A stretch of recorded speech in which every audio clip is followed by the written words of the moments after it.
Hello കൂട്ടുകാരെ, എല്ലാവർക്കും പുതിയൊരു വീഡിയോയിലേക്ക് സ്വാഗതം. എല്ലാവർക്കും ഹാപ്പി ഓണം. രണ്ടുപേർക്കും ഡ്യൂട്ടി ആയതുകൊണ്ട് തന്നെ ഞങ്ങൾ ഇവിടെ ഓണം ഒന്നും സെലിബ്രേറ്റ് ചെയ്യുന്നില്ല. അപ്പൊ ഞങ്ങൾ കടയിലെ ഫുഡ് ഓർഡറാണ് ചെയ്തത്. 3 ബോക്സ് മേടിച്ചിട്ടുണ്ട്. ഓണസദ്യയുടെ പാഴ്സൽ മേടിക്കുമ്പോൾ നമുക്ക് ഇതുപോലത്തെ ഒരു ഇല കിട്ടും. അതുപോലെ തന്നെ ഇത്രയും ഉണ്ട് കേട്ടോ കറികൾ. അപ്പൊ ഇതൊക്കെ ഞാൻ ഇലയിലോട്ട് വിളമ്പുമ്പോൾ ബാക്കി എന്തൊക്കെയാണെന്ന് ഓരോ കറികളും പറയാവേ.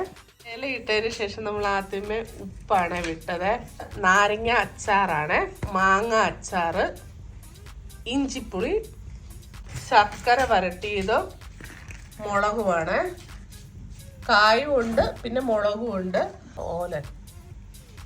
ഇനി മധുരക്കറി, പിന്നെ പച്ചടി, കൂട്ടുകറി, ക്യാബേജ് തോരൻ. തോമ ഇവിടെ ഉണ്ട്. തോമ ഇവിടെ എക്സൈറ്റഡ് ആണ് എങ്ങനെയാണ് കഴിക്കുന്നത് എന്നുള്ളത്. ഇവർ രണ്ടുപേരുമാണ് എടുക്കുന്നത്. പിന്നെ പച്ചമോരുണ്ട്, അടപ്രഥമനുണ്ട്, പായസം, മോര് കറി, സാമ്പാറ്, സ്വിയലുണ്ട്, സേമിയ പായസം ഉണ്ട് കേട്ടോ, പരിപ്പ് കറി, പഴം, പപ്പടം ഉണ്ട് കേട്ടോ, ഒരു കുപ്പി വെള്ളമുണ്ട്, കുത്തരിച്ചോറ് കേട്ടോ. ഇത്രയാണ് അപ്പൊ നമ്മുടെ ഓണസദ്യ. ഇത്ര സാധനങ്ങളുണ്ട് കേട്ടോ.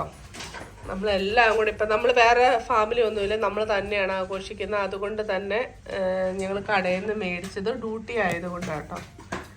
തോംസോട്ടൻ്റെ ഓണസദ്യയാണ്. ആക്ച്വലി ഒന്നുമില്ല, ഉപ്പുണ്ട്, പഴമുണ്ട്, പപ്പടമുണ്ട്, ചോറുണ്ട്, ഇത്ര ഉള്ളു കേട്ടോ. കൂടുതലാവൻ പായസം ലാസ്റ്റ് കൊടുക്കാം. അപ്പം തോമസ് കൂട്ടൻ ചോറുണ്ടോ? എടുത്തുണ്ടോ? എങ്ങനെയാ? മോര് വേണോ തോമസ് കൂട്ടന്? ആ എന്നാ മോര് വെച്ചു കൊടുക്കപ്പാ. ഒച്ചിരി മതി, അതിന് എരിവ് കാണും. ഓക്കെ, മതി മതി. ഇനി പപ്പടം കൂട്ടി ഇച്ചിരി ഉപ്പ് എടുത്തിട്ടിട്ട് കഴിച്ചു. തോമാച്ചന് ചോറ് കൊടുത്തു, പക്ഷെ തോമാച്ചന് ഉണ്ടൊന്നുമില്ല, അവിടെ നിന്ന് ഷോയൊക്കെ കളിച്ചിരിക്കുന്നുണ്ട്. കിച്ചുവിൻ്റെ ഇലയിലും എല്ലാ ചോറൊക്കെ വിളമ്പി കൊടുത്ത്. വിളമ്പുന്ന ആളെ കണ്ടില്ലല്ലോ. വിളമ്പുന്ന ആള് ഡ്യൂട്ടിക്ക് പോകേണ്ടതുകൊണ്ട് ഭയങ്കര തിരക്കാണ്. ഇനി പോകണം, എനിക്കും പോകണം ഡ്യൂട്ടിക്ക്. അപ്പം കഴിച്ചിട്ട് വേണം പോകാൻ വേണ്ടി. സമയമൊന്നും ആയില്ല, 1 മണി ആയതേ ഉള്ളൂ. അപ്പം നേരത്തെ കഴിച്ചിട്ട് ഡ്യൂട്ടിക്ക് പോകുന്നതുകൊണ്ട് എല്ലാവരും തിരക്കാട്ടോ. അപ്പം നമുക്ക് സദ്യ കഴിക്കാവേ. ഇവിടെ ഓൾറെഡി വിളമ്പി വെച്ചിട്ടുണ്ട്. ഇനിയിപ്പോൾ ഇച്ചായൻ്റെതും എടുക്കും കേട്ടോ. ഞങ്ങളുടെ ഇതാണ് ഇന്നത്തെ ഒരു കൊച്ചു ഓണം. എല്ലാവരും സന്തോഷത്തോടും സമാധാനത്തോടും ഇനിയും കുറേ ഓണങ്ങളൊക്കെ നമുക്ക് കൂടാനൊക്കെ എല്ലാവർക്കും ഒരു അനുഗ്രഹം തമ്പുരാൻ തരട്ടെ എന്ന് തന്നെ നമുക്ക് പ്രാർത്ഥിക്കാം. അത്തപ്പൂക്കളം ഒന്നും ഇട്ടില്ല. ഞങ്ങൾ 2 കടയിൽ നിന്നാണ് ഓണസദ്യ ഓർഡർ ചെയ്തത്. അപ്പം ഇത് ഡെലീഷ്യ എന്ന് പറയുന്ന ഒരു കട കേട്ടോ. ഇത് സഭയിലെ ഊണാട്ടോ. ഊണല്ല, ഓണ സദ്യ. രണ്ടും രണ്ടാണ്. കുറച്ച് കറികളൊക്കെ ഏകദേശം ഒരേപോലെയൊക്കെ തന്നെയാണ്, പിന്നെ കുറച്ച് വ്യത്യാസം ഉണ്ടെന്നുണ്ട്. ഓണസദ്യയൊക്കെ ഉണ്ടിട്ട് കേട്ടോ. അപ്പൊ അതിന് ശേഷം കാണാവേ. പിന്നെ തോമാച്ചൻ പായസവും കുടിച്ചോണ്ടിരിക്കുവാണ്. ആള് ചോറൊന്നും ഉണ്ടില്ല, വെറുതെ ഇല ഇട്ടെന്ന് മാത്രമേ ഉള്ളൂ. തോമാച്ചൻ കഴിച്ചില്ല. കിച്ചു ആസ്വദിച്ചൊക്കെ കഴിക്കുന്നുണ്ട്. പുള്ളിക്ക് ഇത് ഇഷ്ടമാണ് ഇങ്ങനെയൊക്കെ കഴിക്കുന്നത്. പിന്നെ ഇച്ചായനും തുടങ്ങി കഴിക്കാൻ. ഇനിയിപ്പം ഒരു മത്സരമായിട്ട് നമുക്കിതെടുക്കാം. അപ്പം ഞങ്ങൾ ഓണസദ്യയൊക്കെ കഴിച്ചിട്ട് പറയാം കേട്ടോ. അപ്പം കഴിക്കാൻ പോവാണ്. ഇച്ചായനും ഇവിടെ കഴിച്ചു തുടങ്ങിയിട്ടുണ്ട്. അപ്പം ഞാനും കഴിക്കട്ടെ. അപ്പുറത്ത് അവരും ഉണ്ട് കേട്ടോ. കണ്ടോ, അവന്മാരവിടെ ഇരിക്കുന്നുണ്ട് കേട്ടോ. ഞങ്ങൾ ടേബിളായിരുന്ന്, താഴെ ഇരുന്ന് കഴിക്കാൻ ഭയങ്കര പാടാണ്. അതുകൊണ്ട് ഞങ്ങൾ ടേബിളായിരുന്ന് കഴിക്കുവാണ്, അവർ താഴെ ഇരുന്ന് കഴിക്കുവാണ്. ചോറ് തീർന്നില്ല, മതിയായ ചോറ്. അപ്പം പിന്നെ ഞാൻ ഓർത്തുന്ന ഇനി പായസം കുടിച്ചേക്കായിരുന്നു. അടപ്രഥമനാണ് കേട്ടോ.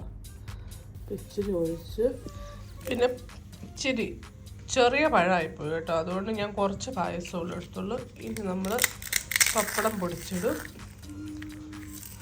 ഇത് നന്നായിട്ട് ഇങ്ങനെ ഒന്ന് കുഴയ്ക്കണം. എൻ്റെ കറികളൊക്കെ തന്നെ ഇരിക്കും ഇവിടെ. ഞാൻ ചോറൊക്കെ നിർത്തി കഴിയും. ഇനി ഒരു പപ്പടം കൂടെ ഒന്ന് പൊടിച്ചിട്ടിട്ട് അതിൻ്റെ എടുക്കാൻ ഇവിടെ.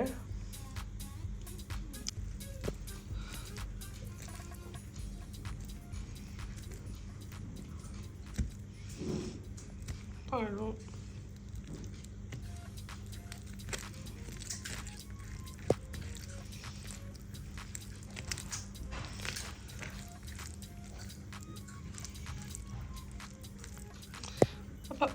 ഇത് എന്നെ സ്നേഹിക്കുന്ന എൻ്റെ എല്ലാ സുഹൃത്തുക്കൾക്കുമായിട്ട് എന്നിരുന്നു. അപ്പൊ ഇത്ര ഉള്ളു ഇന്നത്തെ വീഡിയോ. എല്ലാവരും സദ്യയൊക്കെ ഉണ്ട്, വയറൊക്കെ നിറഞ്ഞ് എല്ലാവരും ഹാപ്പിയാണ്. അപ്പൊ നിങ്ങൾ ഹാപ്പി ആയിട്ടൊക്കെ ഇരിക്കുക കേട്ടോ. അപ്പോൾ ഇതുപോലത്തെ പുതിയൊരു വീഡിയോസുമായിട്ട് നമുക്ക് വീണ്ടും കാണാം. ഇനി എനിക്ക് ഡ്യൂട്ടിക്കൊക്കെ പോകണം, ഇനി പോയി ഒരുങ്ങുകയൊക്കെ ചെയ്യണം. അപ്പൊ നമുക്ക് വേറൊരു വീഡിയോയിൽ കാണാം കേട്ടോ. അപ്പൊ എല്ലാവർക്കും ഒരിക്കൽ കൂടി എൻ്റെ കുടുംബത്തിന്റെ ഹാപ്പി ഓണം. ബൈ.